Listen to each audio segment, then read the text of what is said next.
Good morning, everybody, and welcome back to Beat the Bell, presented by Kane Capital. I hope that you all had a phenomenal weekend, but more importantly, I hope that you all are ready to trade. It's a fresh week. We're ready to go.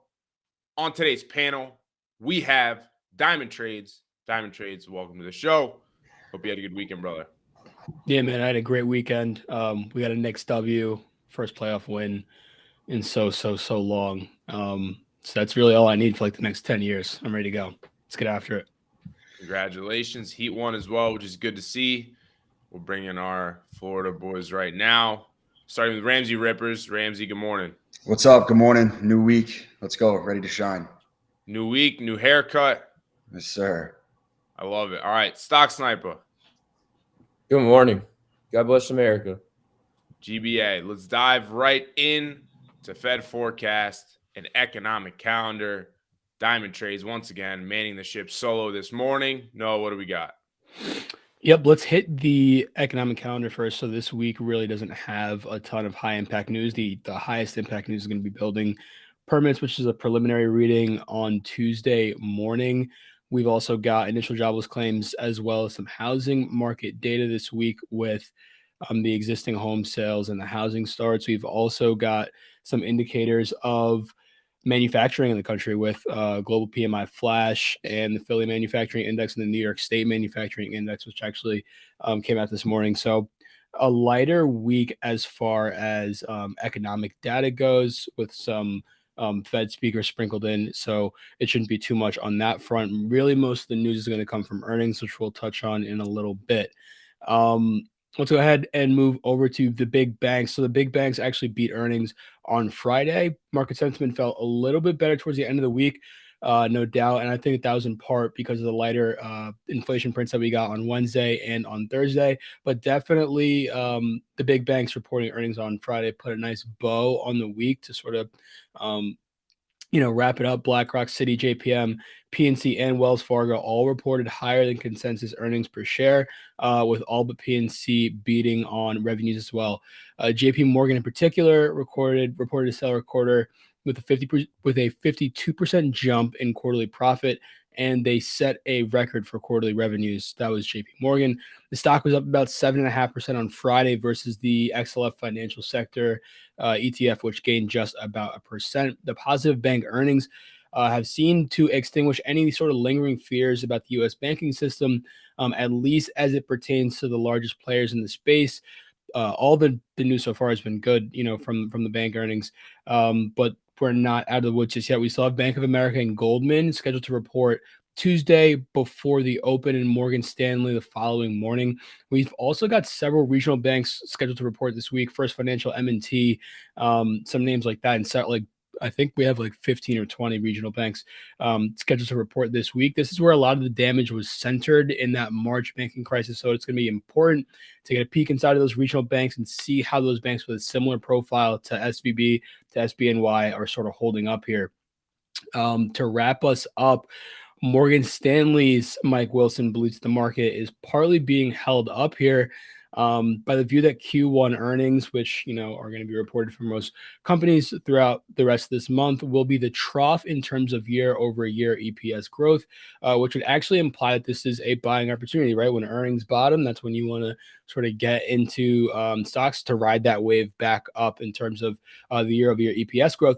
He says if you are somebody who believes in that situation, then this is the time to be buying. He is not sold just yet. That's Mike Wilson's. That's Morgan Stanley's Mike Wilson from, I believe he's head of global macro or equities at Morgan Stanley. So he believes that, even though the forecast right now is that Q1 earnings have basically bottomed, that this earnings report season this season is going to be the lowest that earnings go, and then ultimately we're going to slowly climb our way back up.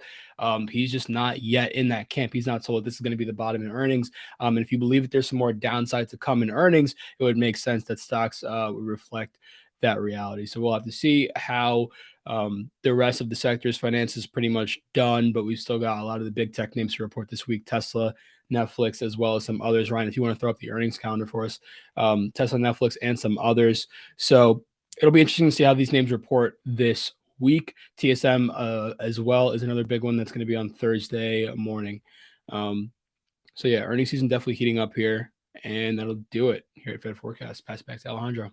All right, awesome stuff there, Noah. Thank you, sir. Let me go ahead and share my screen here. We're going to talk about the system. So as you guys can see by the chart here, we've seen some choppier price action. And last week definitely provided some nice tradable volatility. Thursday, notably, was a really nice move on the reclaim of the 1 hour 50 SMA on the 1 hour SPX chart, as well as the reclaim of the 50 SMA on the 30-minute SPX chart. This was a nice trade that resulted in about a 60-point move higher off of that 50 SMA. But then, of course, we got the false breakout on Friday, and the market pulled back down to the 50. So coming into this week, the S&P futures right now are up 4 points, so we're basically flat. So the stage is now set.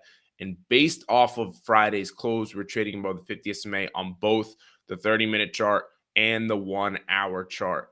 Now, I'm still using the 50 SMA as my sort of guiding light, trying to understand our bulls in control, our bears in control. But right now, it's very much so just trying to catch one move at a time, because what the system is telling us right now is that there is very little momentum in the market and that we're still in range. Okay. And how do we know that? It's because the 50 SMA on both the charts is relatively flat.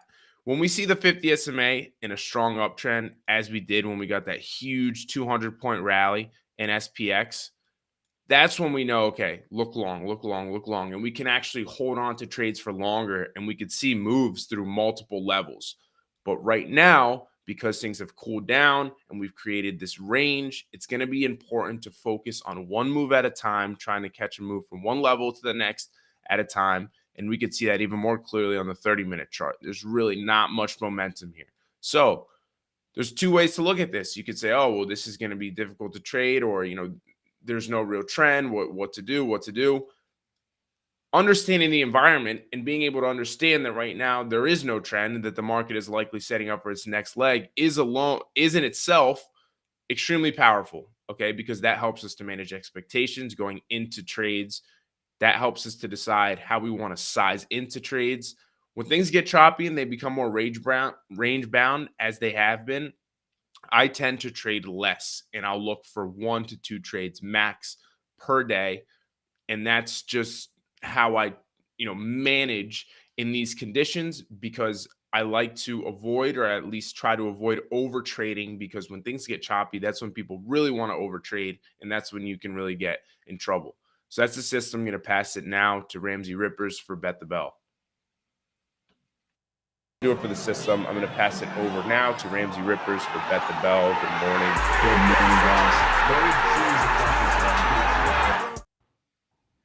All right, guys, good morning. Let's get right into it. No episode on Friday, but we do have an update for the stats, I believe, from Wednesday's episode. Ryan, what do we got?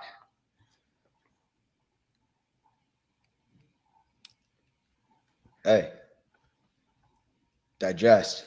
I'll be honest. I don't think this is updated.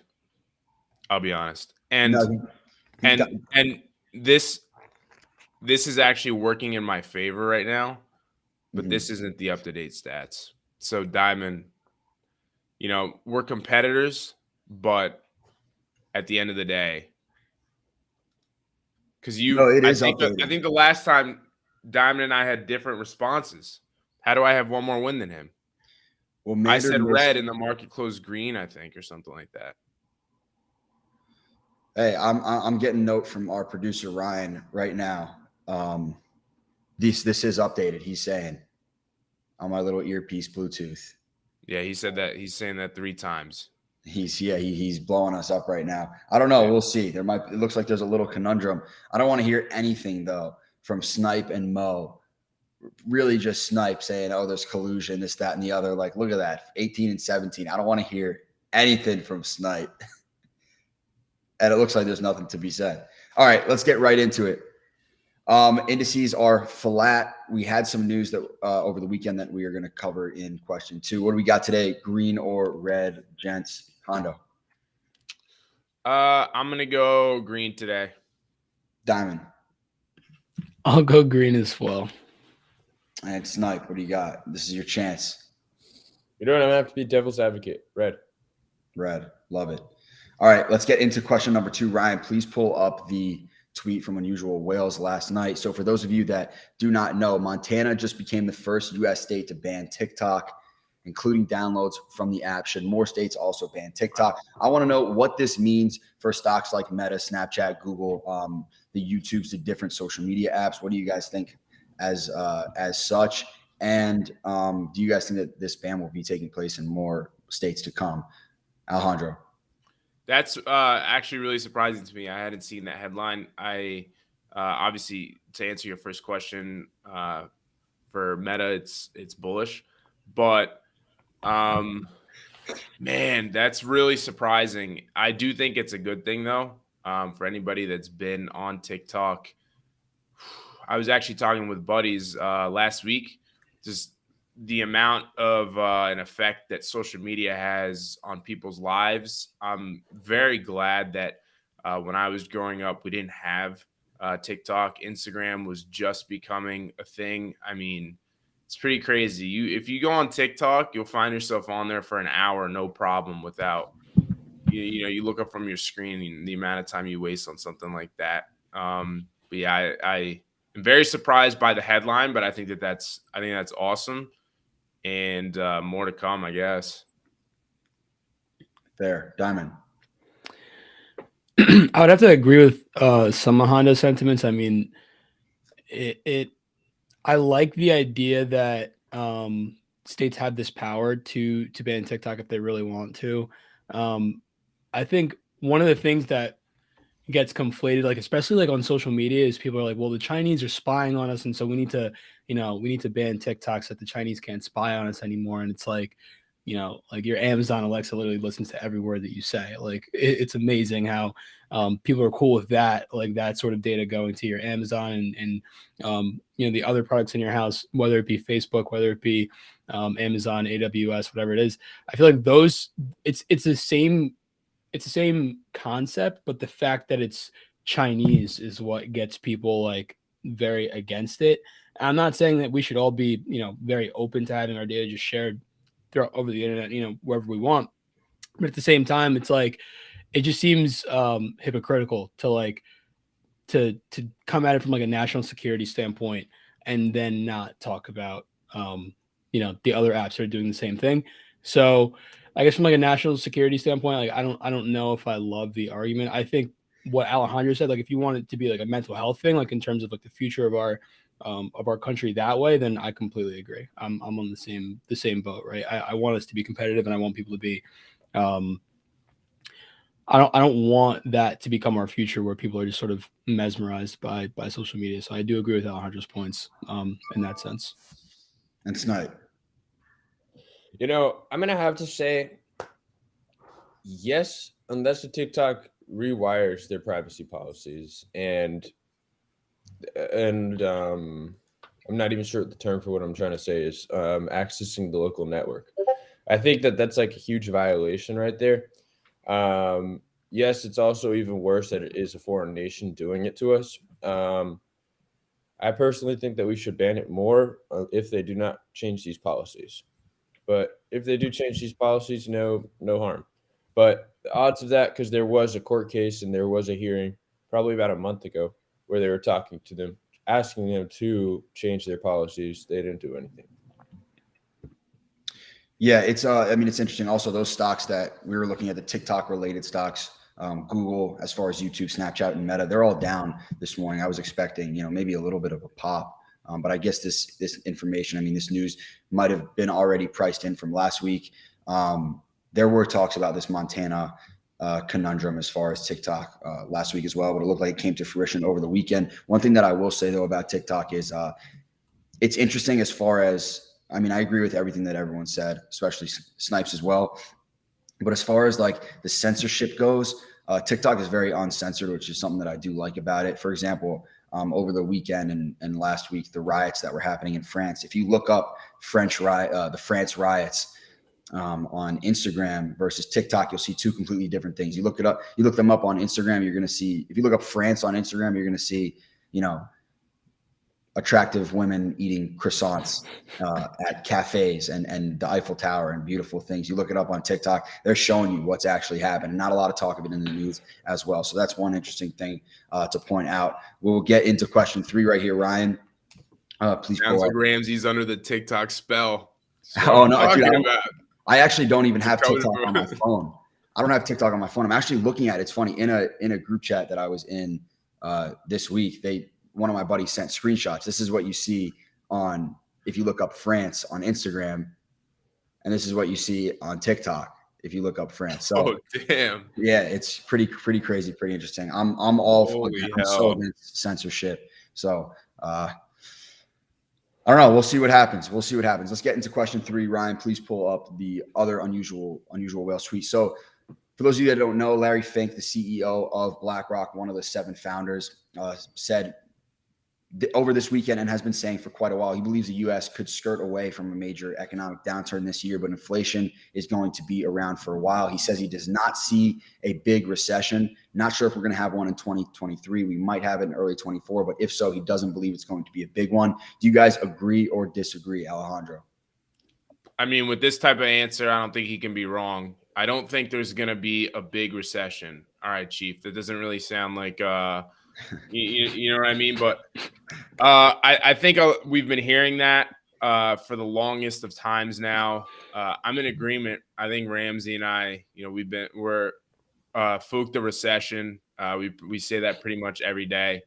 But again, I think that we just have to continue to watch things play out. And as we learn new data, we'll be able to make more proper assessments. But I would agree with his statement. Diamond. It's a tough one. Like we're in an earnings recession right now. Like it's already there. So I like, what's he talking about? I guess he means like drastic slowdown in like GDP. Like we have negative GDP growth, maybe like aggressively. He's not expecting something like that. Like I could see what he's saying. Like Alejandro said, like it's not really like he picked a side there. I mean, I would assume he's referring to like the textbook definition because, I'm under the belief we are currently in a mild recession. I think a lot of people are. Well, we're in an earnings recession, right? We've had 2 consecutive quarters of negative EPS growth, which makes this an earnings recession. I'm talking about my Trader Joe's recession, right? That it cost me. I have to take out a loan every time I want to do groceries. Yeah, I think from an earnings, and that's exactly what we just talked about, right? With basically what Mike Wilson was saying. Mike Wilson believes that if this is the trough in earnings, right, this will be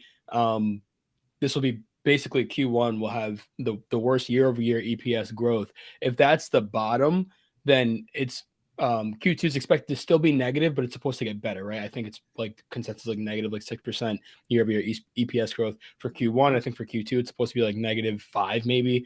So it's going to get like slightly better. That's the theory. I guess if he's in the camp that things are going to get better, and Mike Wilson is not sort of biting just yet, I think I'm in Mike Wilson's camp. I don't know if I completely believe in that just yet. Snipe. Can I see the question one more time? Yeah, so I got a couple of comments. The first thing is, if we're talking about not until 2024, what kind of like good news is that? It's just that the same thing's going to happen, but just delayed, And one thing that I believe in is I believe that the economy is very cyclical, just like every other thing. We did have some strong years in the past, and we are by definition receding right now. We're making less money the companies are progressively making less money. So who's to say we're not in a recession already right now? But I don't really understand that news by just delaying it a year. I don't see what that solves, what that accomplishes, or what the deal really is with that. Well, no, I mean, I don't think that it's any sort of news. It was just the fact stating that he says that we might avoid a recession in 2023 if we get one. he thinks it would happen in 2024. It could happen in 2024. And the main point of his standpoint was that he doesn't think that we're going to see like a massive recession. And when I say massive recession, in my opinion, I would say, what are we trading at right now? Like 41.50. Like if we see 3,200 or, a sharp break below lows, that's what he's saying. He doesn't think that we see like a large recession. Yeah, I see. I think he's also talking about like when you talk about the severity of a recession, you look at unemployment rates and things like that. Like unemployment is still extremely low right now. Like the labor market is still extremely tight.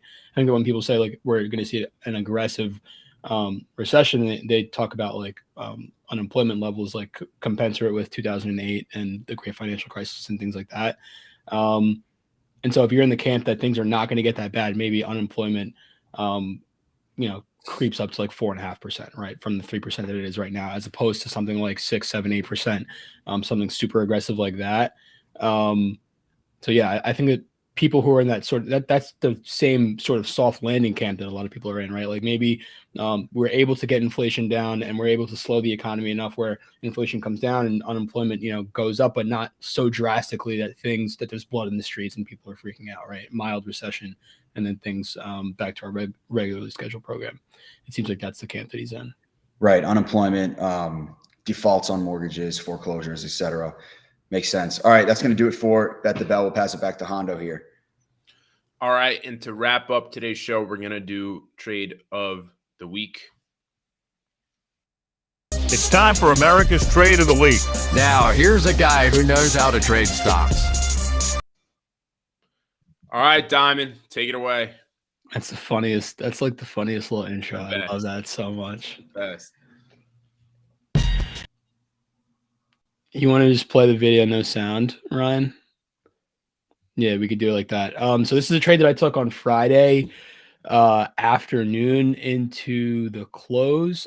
We got a really aggressive knife at the start of that last hour of trading. Got a small pop off of some support, and we had S&T divergence in ES with NQ. That basically just means that or the Dow, the Dow made a lower low. ES did not. That to me is a bullish sign, especially at a bullish PD array. I decided to get long with about 5 points of risk, targeting, it looks like about 12 points of upside. Once we got this initial bounce here, I scaled about half my contracts right there, just because we had relative equal lows, which tend to be a draw on liquidity. And so I don't want to get stopped out.